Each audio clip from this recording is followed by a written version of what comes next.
News now at 7. A mourning father calls for Atlanta youth to put down the guns after his son, who you see right here, was shot and killed. Atlanta News First senior reporter Patrick Quinn is live from Vigil in East Point for the 11th grader that's just beginning now. So Patrick, you spoke with that father today.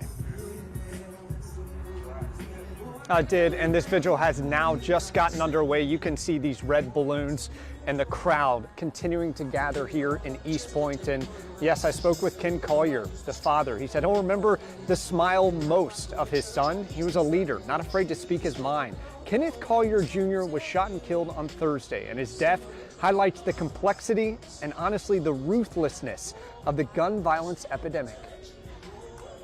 It just don't seem real. Ken Collier grappling with the death of his 17-year-old son, Kenneth Collier Jr., shot and killed at these Austell apartments on Thursday. Ken didn't deserve to be killed that way. Nobody deserves to be killed that way. Cobb County Police is investigating. So far, nobody is in custody. You know, as a parent, it's the hardest thing ever, the hardest thing to go through. The agony amplified for just 7 years ago on his 10th birthday. Kenneth's mom, Tamika Trimble, was also killed by gun violence. You know, I sat on this same couch and did an interview.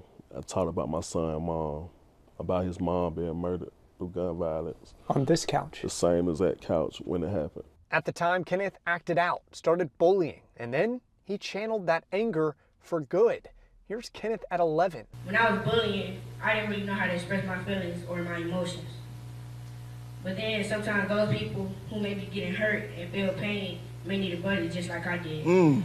Kenneth became an advocate against bullying and violence prevention. He wrote a book, and there he is with a city proclamation in his honor.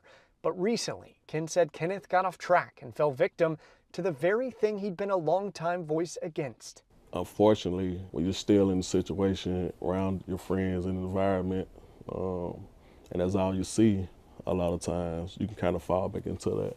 As a parent, of course, I did everything I can do. We did everything we can do. And so Ken grieves again and turns to his community to help end the epidemic that keeps killing his family. We really need to put the guns down. And today I was able to email with Cobb County Police. They say they have not arrested anyone from this shooting. And if you have any information around this incident, you are encouraged to reach out to the Cobb County Police Department. Kenneth Collier Jr. He was an 11th grader at Eagles Landing High School in McDonough. He was just 17 years old. From East Point, Patrick Quinn, Atlanta News First.